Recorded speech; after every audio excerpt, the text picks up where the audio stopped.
Hi, welcome. My name is Lindsay, and I am here in Bakersfield, California with two amazing people, the founders of Santa Carota Beef. So Bakersfield, California, right? And this is Mike Pettit and Justin Pettit. Say hi. Hello. Howdy. Howdy. Yeah. So they offer something super unique here on the ranch, and that is grass-fed, carrot-finished beef. So it's a wild concept, I know, and you're probably thinking, oh my goodness, like, what does it taste like? Does it taste like carrots? And I want to interview them in depth about their farm and just the animal practices, or excuse me, the ranch rather, and the animal practices, and then all things cattle ranching.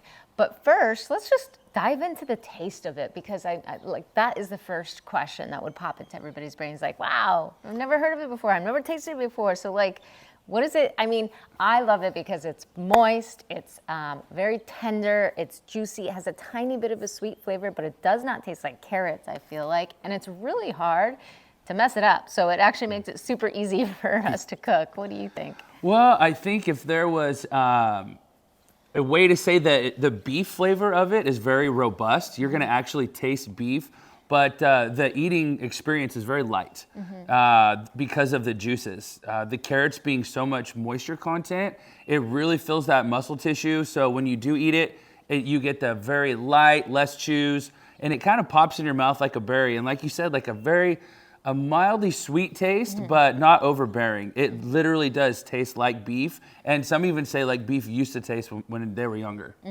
Yeah. And for you, what is it like for you? What is the flavor profile experience around your palate? Pretty much what he said. You actually taste beef, where you don't have to season this with anything more than salt and pepper. Which makes it really great for my animal-based community, because we are all about simplicity. And I mean, like, at least for myself now, whenever I eat corn-fed beef, and I will try it once in a while, you don't taste anything but the garlic and seasoning that you put on it that's in the fat. There's just not a lot of actual beef flavor. Right. Where this, salt and pepper's it, and like Justin said, it just pops. Yeah, and we had a fun cooking show yesterday with one of their dear friends over here. He actually owns a restaurant in Bakersfield called Luigi's, and they use Santa Carota beef on in their restaurant too. And so he was just showing us really cool tips and tricks. So also, if I haven't posted it already, just stay tuned, subscribe, and hit the notification bell on my YouTube channel so that you guys can get updates on when those come, because we made smash burgers, which, by the way, using Santa Carota's ground beef was the best smash burger I've ever had. I don't think I will ever. That was so good. I literally will never use any other ground beef, just because once you go Santa Carota in a smash burger, you'll never go back. Tell us about your ground beef. Oh, it eats very light, but there is such a high moisture content. And we actually have a 70-30 blend that we use because of our fat, the viscosity of it's so light. You know, if you eat like a corn-fed ground beef, it's got to be very lean sometimes because of that high, greasy corn that you get. We've substituted, the corn on the finishing side, we've substituted that with carrot. So it's very light, it's very clean, and it does crisp up a little bit, like just right for a smash burger, but the eating experience is amazing. It's actually some of my favorite cut of meat of ours, even though it's a grind, because of how, like I said, it's very light, but the moisture is just amazing. Yeah, it's perfect. I was telling Justin yesterday, I don't know if I told you, but I brought it to my friend's house the first time that I ever did try the ground beef. And her and I were both trying it at the same time. I'm like, try this with me. And so I just cooked it up just in a skillet. It was just ground beef, right? And we each had it. And we just like looked at each other with big eyes like, oh my gosh, this is amazing. And yeah, he's right. It's very light too. So, if you think of typical ground beef of a 70-30 burn, you're like, maybe that might be heavy and whatnot. But no, I can definitely eat, my normal half pound of meat in one sitting, even with this, and not feel heavy or not feel like, just, I guess heavy is the feeling, or full or anything like that. It's very light and just juicy and flavorful and everything that you want in meat. So. And a lot of it's because of the the B12 content in it is so high. It's so high in B vitamins because the animals are getting those from the carrots.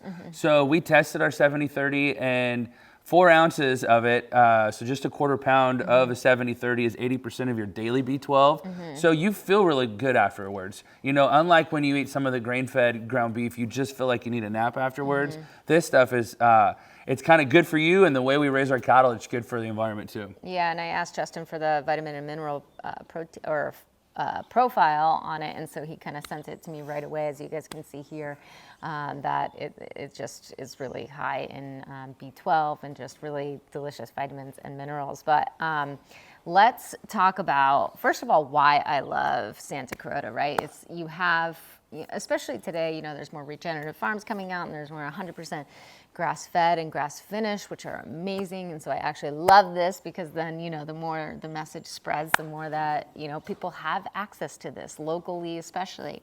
But I think that, I really feel like there's an energy that's in Santa Carota beef and meat. And I say this because when I think about ordering beef and, your strip loins and your ribeyes and even those, burgers that now I know I'm going to be cycling smash burgers like almost every other day.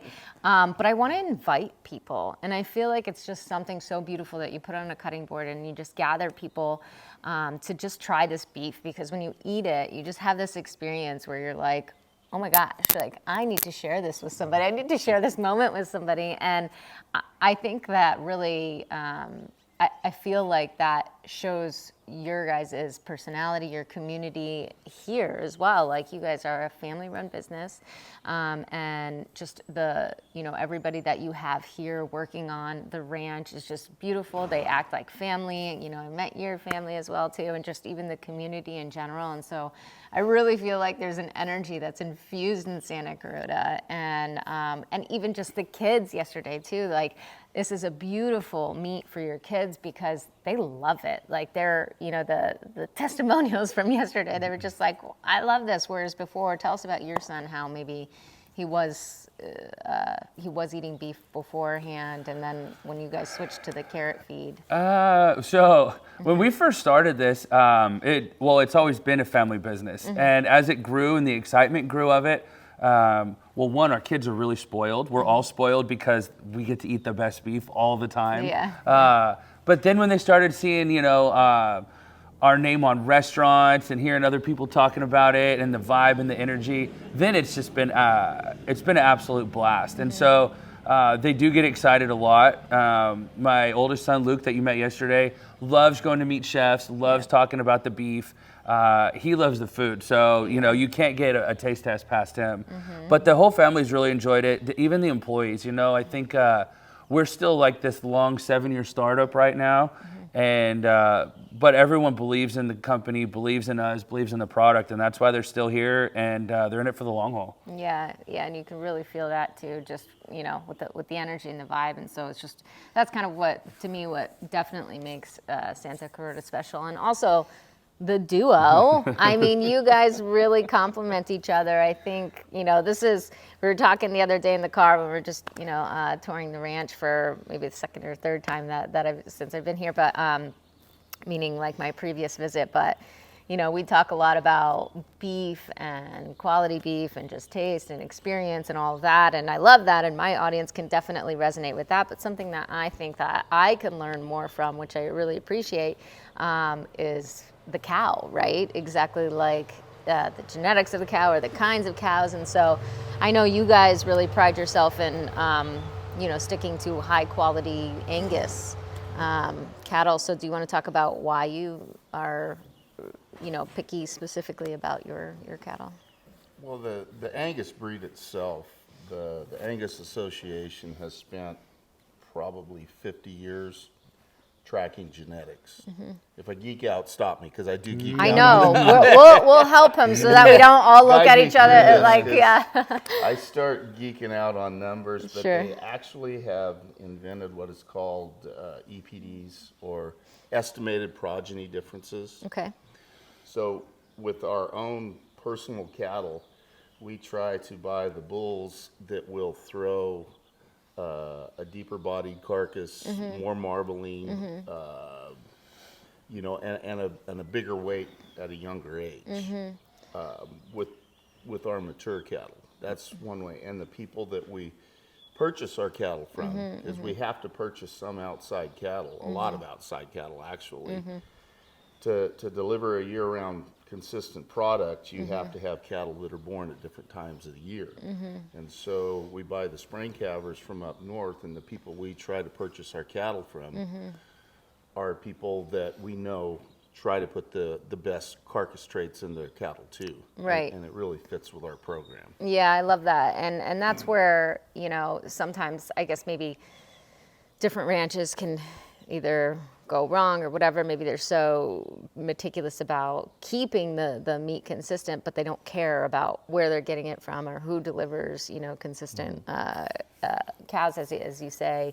But you're very intentional about who you partner with from that side of things. And I love that, you know, you try to stay consistent through and through with your relationships with them. And then also, obviously, like the meat is consistent throughout. And so the customer gets a consistent, wonderful experience. Like I know I can always count on Santa Carota to be just a crowd favorite. Like I said, when I have gatherings and I just put it on the board, and I know people are going to love it because it's consistent. I got a real education when we started this. I mean, I've been feeding cattle carrots since the mid '80s and grew up on a cow-calf ranch. So tell us about this. So this is the third or fourth generation that you guys have been cattle ranching. He's number 3. And he's number 3. Okay, so Justin's number 3, and then we started feeding carrots in the late '80s, you say? Yeah, Okay. mid '80s. My father and I started, and they were such a new concept. Like we discussed, the 2 largest carrot plants in the world are they're 8 miles and 10 miles from here. Yeah, right here. So really cool upcycling And, process. I won't go into the whole story of how we all got together on it, but my father and I leased some ground next to one of the carrot plants. They use a tremendous amount of water to wash the carrots and process the carrots. So we leased some ground next to them and started taking their wastewater and started growing alfalfa hay like this on it. Well, it dried up some ground where they had previously been dumping their water. So we started feeding cattle carrots, and we didn't know. There weren't nutritionists running around back then. Sure. So we started with different weights, different ages, different types, and settled on 2 that the carrots really worked for. One, at the time, carrots were way less expensive. But we started with what are called cutter cows. Cow only has teeth on the bottom, but they have jaw teeth. When they lose these teeth, they can't eat grass, but they can eat a carrot. So we started with those cutters. But then as carrots got more expensive, started finding homes for them, price goes up, of course. And so an animal will never grade until it quits growing tall. So you wean them at about 8 to 10 months. We found that this is called backgrounding. We'd background them on carrots till about 15, 16 months of age, which puts them at 8 to 900 pounds. And that's when we saw them pretty much like grazing on grass, and then there's some carrot options too, where Pretty kind of much. the truckload comes, they dump carrots. How many carrots up to, like a day do you guys up to? So the truck's 25 tons, and we average about 6 loads a day. But here in the next week or 2, we're probably going to have to start taking up to 20 loads a day, just because we work with the carrot processor so much. So, you don't make the tail wag the dog on that one, but we'll take up to 1 million pounds a day of carrot product, carrot waste. And so, Bakersfield's the home of the baby carrot. So the tips, the tops, the pieces, the shavings, the green grass tops, those all need a home. And so we're able to upcycle them at a very short haul, reduces trucks on the road, freight miles, carbon emissions. We're really proud of that.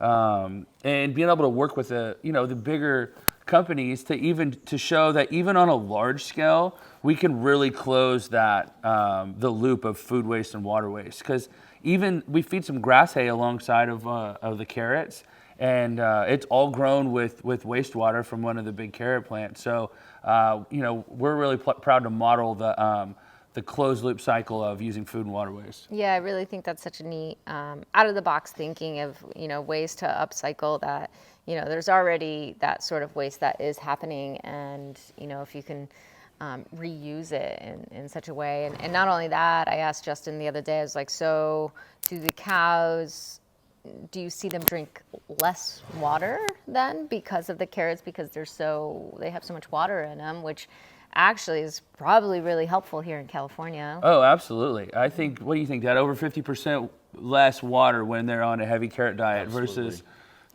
we really see it. So if there's like a holiday or something where there's a day the carrots are really light and the cows eat a little extra hay, we'll really see the water consumption. We'll have to pump water a little more, a lot more. And then so as soon as the carrots are back in and it's in their diet, they're getting the moisture from the carrots. Right. But that's what makes the beef so great, expanding, it fills up that muscle tissue, really kind of stretches it out, and it fills it with the water. So the moisture you get from Santa Carota beef is, and it's that light feeling, but it comes from the muscle tissue versus like a Wagyu where it comes from the fat. Right. A lot of that heavy fat, and sometimes you can only eat a couple bites of that because it's rich. You can eat 2 steaks of Santa Carota and still feel good.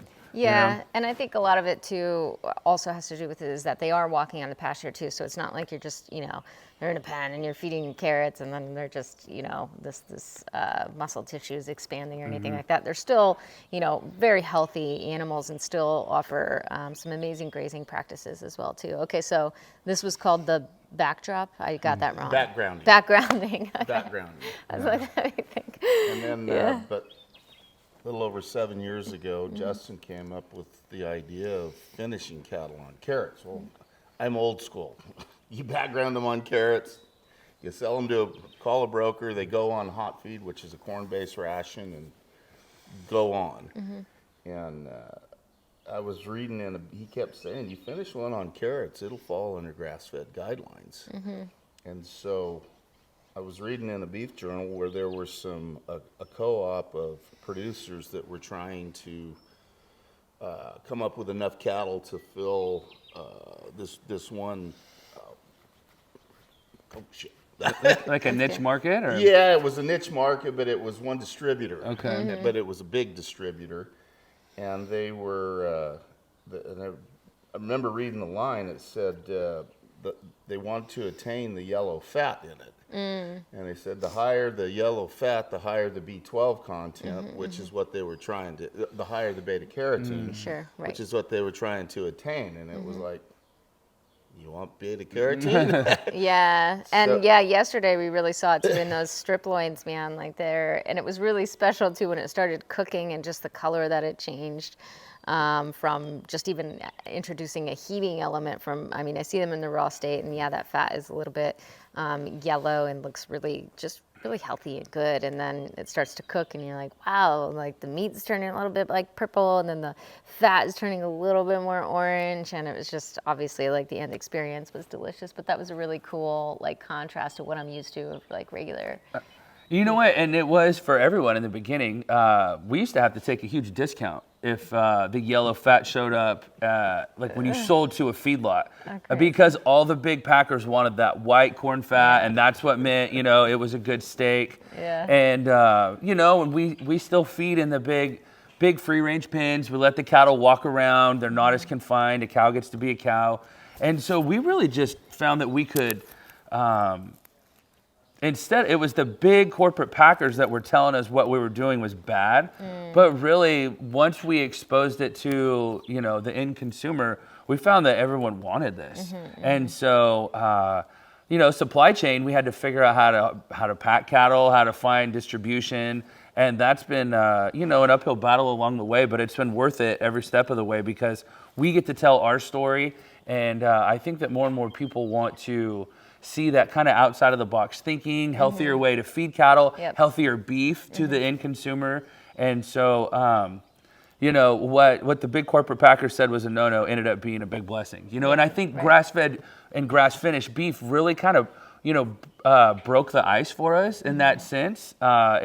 if the grass finish revolution really hadn't pushed so hard, I think there would still be a lot more pushback with the carrot finish. But because the whole movement of, something different, healthier, your omegas balancing, we're able to kind of fit in there. Yeah, and that's, again, just, like put it on the list of all the other reasons why I love, you guys in Santa Carota here. And just, it's special to really get to know your rancher or your cowboys and all of these and get much closer to your food. And so I love that we can have these conversations too and talk about, these big corporations without it, and just have these deep conversations. And then also talk about 100% grass-fed and grass-finished, and where there's, definitely space in this world for everybody to do, these different things. 100% grass-fed, grass-finished, grass-fed, carrot finish, and still, make it part of the healthier choices for humans, for consumers to just,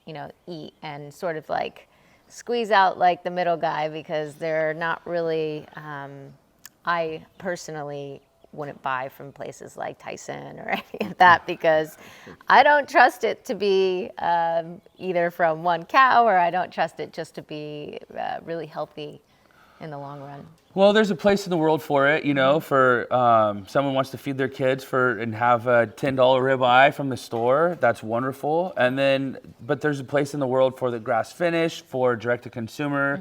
I don't feel like that we shouldn't be kind of putting it down, but as we promote beef, we should try to raise each other up from us. I've got wonderful things to say about the grass finish folks, because that is a hard uphill battle.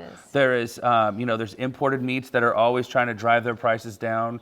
And so for them to even be able to try to get the information out about U.S. grass finished, it's a big hurdle, and my hat's off to them. And then for us, I don't think we fit in a box. We try to do things so different, but in a good way. And I think there's room for that too. Like we also need that because 100% grass-fed and grass-finished, it may not be for everybody, or it may not feed everybody, right? And so I think there's really unique perspectives, such as the introducing of upcycled carrots, and maybe, who knows, in Georgia or in Florida there's upcycled, I don't know, oranges or something like that maybe somebody could use. And I'm just throwing that out there. Who knows? But to think differently, and just to know that somebody's doing it and it can be successful, and when the end product is healthy meat and really quality and amazing tasting meat. And happy cows. And happy cows, yeah. So how many days do they finish on carrots then? So we like to do, minimum of 100 days, but we really like 180 days on feed. It all kind of depends on the weight that they come in. If they're coming right off of mama, we want them on feed at least a year, because they need to kind of grow up. But, if we source some heavier cattle that have been, grass-fed, but up to 900 pounds, then we could kind of be around that 120 days to get the flavor profile. What we're really after is, the carrots just flushing everything that might have been in their system as far as the flavor, different grasses that might taste different. We want a consistent product. And then also, we do great on USDA scale, choice and prime. And so what it does is, as it fills that muscle tissue, it really pumps up the marbling, and so it does great. So we're proud to be a grass-fed program that does great and that does really well in the food service side. But as we've grown, we're happy that we're finally launched into online customers as well. Yeah, and so this was just recent. I think back in November you guys launched, and it was amazing. And so tell us what kind of cuts and steaks that you have. So we started, with a small menu list. Your New Yorks, fillets, ribeyes, top sirloin, some fajita meat, ground beef, and then we have the bone-in short ribs, the big dino bones, and the brisket. A lot of people who like to smoke meats, those are really fun for. We have a boneless short rib that's it's like the Cadillac of crock-pot meat, so you can really slow cook it. Slow cook. Yeah, so just a small product line, but it's like you said earlier, once you have it, you want to share it with everyone. Yep. And we were just getting inundated with calls and emails like, how do we get your product? How do we get your product? And now that we finally have been able to launch, and because shipping's half the battle with that, and at the end of the day, we're cowboys, and it's kind of, we do wear a lot of hats, and we found, the right third party that can help us with that. Being from California, it's tough to get to the East Coast properly, so We do ship out of Austin, Texas now with a company called Delivered Cold. And we were able to launch with them at the same time, and that way we could give our feedback and their feedback. Right. And we're all learning together, even out here on the ranch. I think our biggest competitor is us yesterday. So we're all like my dad was talking about genetics. We're always improving the genetics that would complement the carrots. We're always trying to complement, the grasses and how we manage the grasses, how we manage water systems. And Because so you guys work with like land conservationists too on this land property, and so they have real like soil samples, and and this is kind of how you can improve. yeah, so we part of the ranch we were on the first day you came out is we leased from the Nature Conservancy, and it borders us on such a big contiguous property that we're excited to kind of share data with them, what they find for soil samples and like range management and all of the things that it would take a lot of money for us to do, even though we're always trying to manage it right. We're going to get some hard data from them, and we like it, embrace it, and can't see how much more we can improve, because we don't want to let good enough be good enough either. Right, yeah, and I love that too about you guys. It's just like the progression and the openness to adaptability, and especially too for someone like yourself, I know, and this is why like the duo is so cool to just see you guys work together as, you're a man of basically kind of like what's been done, should continue to always be done. And so there's still some core values in there, but then Justin like brings in a little bit of this, hey, like, thinking differently and, an adaptability to change and to maneuver, but your openness to like also be adaptive to that concept too really brings such a beautiful balance here. Here on the ranch too, and so just the knowledge of what and some more like innovative work, like it really has a beautiful balance. I've been in the cow business most of my life, but never in the steak business. Yeah. When we went into the meat business, what's the old adage? The more I learned, the more I found out I didn't know anything. Oh my gosh, daily. I feel like I'm just like don't know. So I've had to go to school on the genetics side of it, and he's gone to school on the meat side of it. He's had to learn every part, how to price every part, how to move every part of it. My job's much easier than his. Yeah. Everybody wants my job, but I'm still dad. Yeah. But yeah, it's been an education from day one, and our whole process that we have to do here to make a consistent product is completely outside of the box. There is no book on it. We're writing the story as we go on how to do it, and how to do it properly. And our partnership works well for that.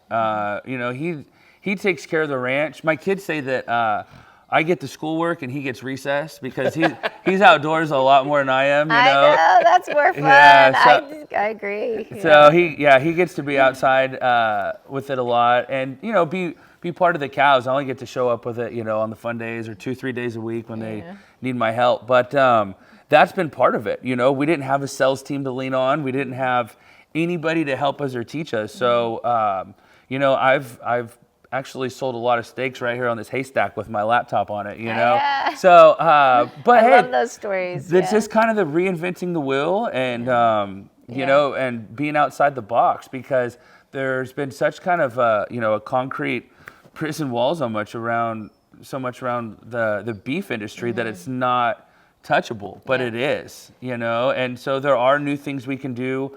And I think, with social media and a lot of new ways to connect with people, it's really sped up the process and cut a lot of middlemen out. And shipping. I mean, being able to ship door to door now, plus getting to know ranchers, that's one of the best things you can do, is just know where your meat's coming from, as just like he wants to know where the cattle are coming from, from their bloodlines and lineage to the rancher that's producing them. Us, the same place, and I want to be able to show what our end users are getting from me and him and all the way up the chain. Yeah, and that's the point really of this channel, is just to have these conversations with you guys so that we can all just be closer to our ranchers, our farmers, our cowboys, and not everybody, is able to just go visit every ranch or farm that they source from. And so hopefully I can, try to capture all of these different, amazing people and have this channel so that we do cut out the middleman, so that, you do get closer. I think us being more connected to our food, we make more intentional, more healthier choices. And I think that it's really beautiful to be a farm or a ranch. And this is kind of who I have these conversations with, or who I partner with, is for these reasons of that they listen.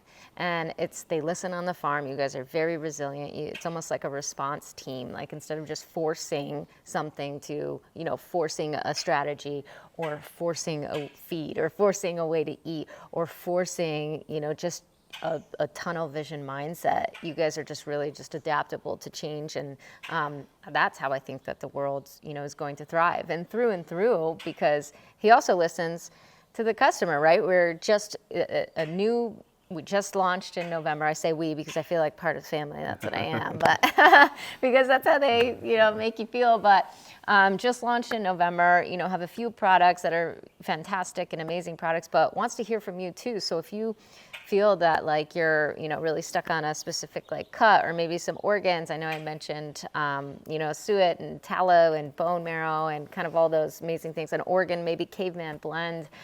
Comment below and let us know just sort of your thoughts of what you think that maybe, he should include in some of his offerings. But through and through, I mean, I know you say social media and it's easy to connect, or you're here emailing, but I saw that you get like card testimonials of people who are just writing to you, thanking you so much for their beef because their, child might have been. Can you remind me what that story was? Yeah, so there was, I think I forwarded you that email. Yeah. There was a mom that had, she had a child, hypo or very food, a lot of food allergies. Everything made him sick, could not put weight on him. The kid was just really losing weight, and then found our beef, by the grace of God. And as things, she was able to reach out to us and let us know the good we were doing. And we've been able to compliment her with a beef box here and there. I mean, this family was, saving money to buy our beef to keep their kid healthy. And, but the more, as we learn what we're doing is good, that is kind of what keeps us going as well. You said there's kind of a good energy and a good vibe.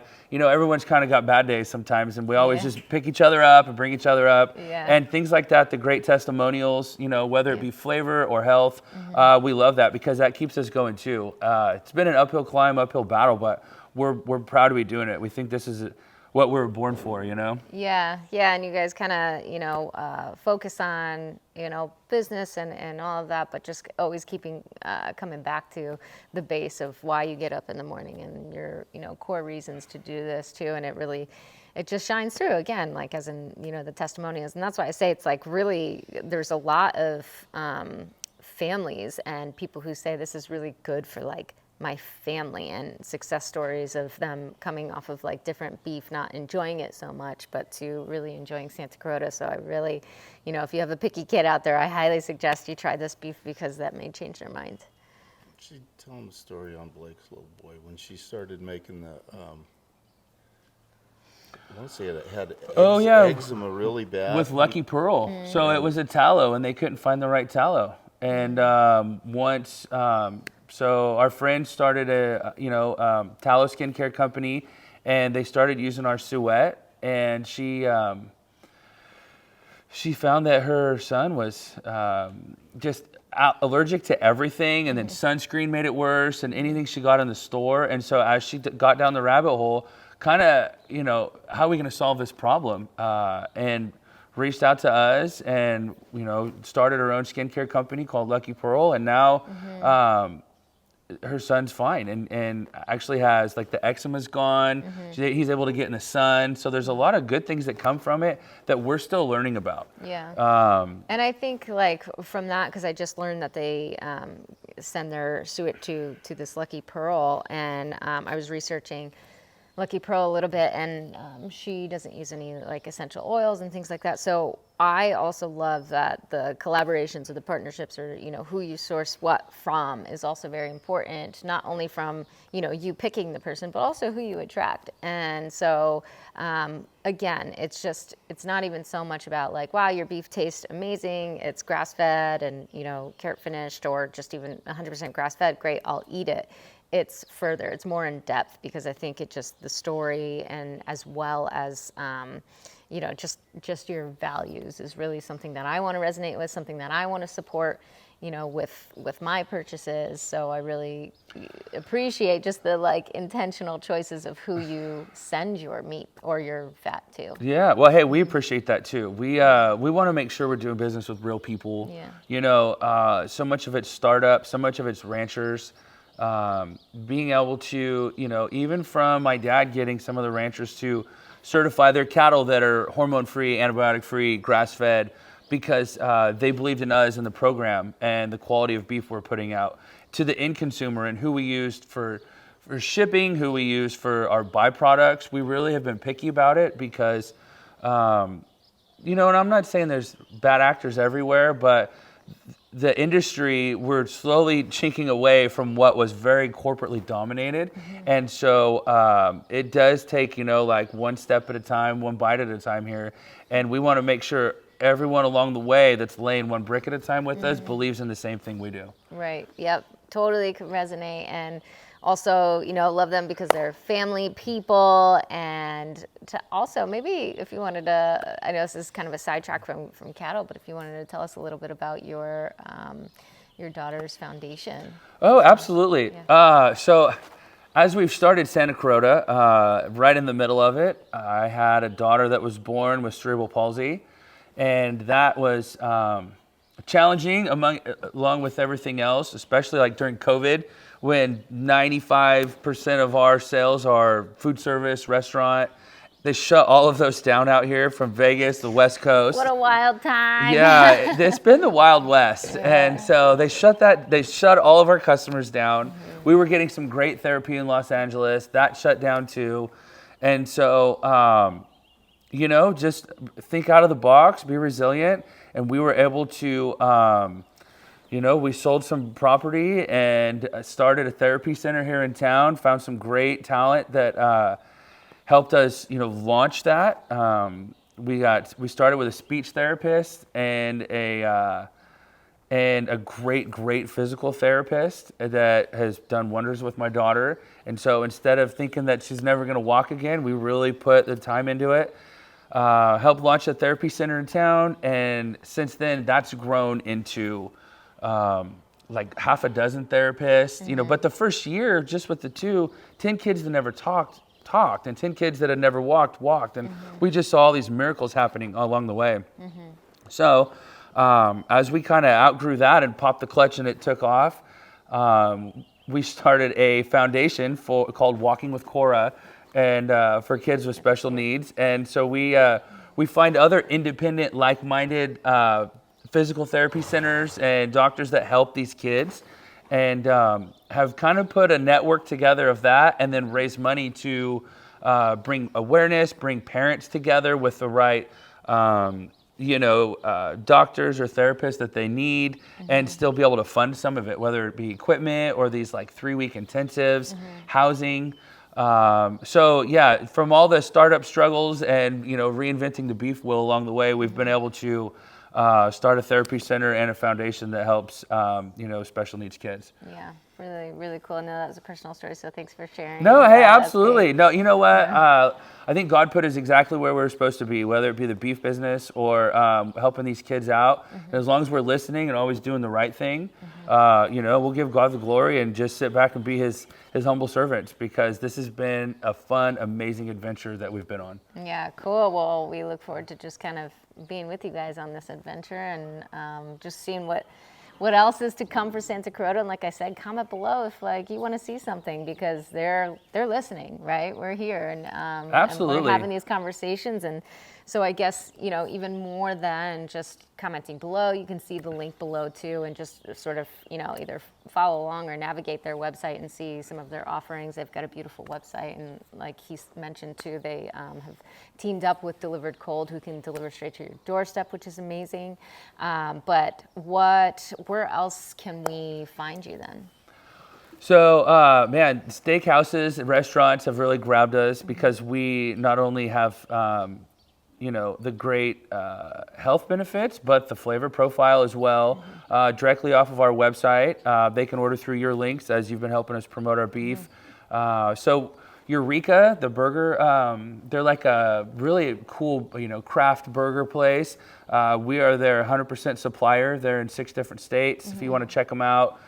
We do some Hell's Kitchen. Gucci in Beverly Hills has a really cool restaurant on top of the roof that uses our product. Nice. And then the Pittsburgh Steelers, they use our beef for their nutrition program, and that's been really fun too. Yeah. Oh, funny. Absolutely. I'm just learning about this too. That's amazing. I mean, it's good, especially when restaurants are just, and obviously restaurants like to keep things consistent too. So it speaks for consistency as well as just, of course, delicious meat, because they want, customers to keep coming back too. So that's really cool. Yeah, absolutely.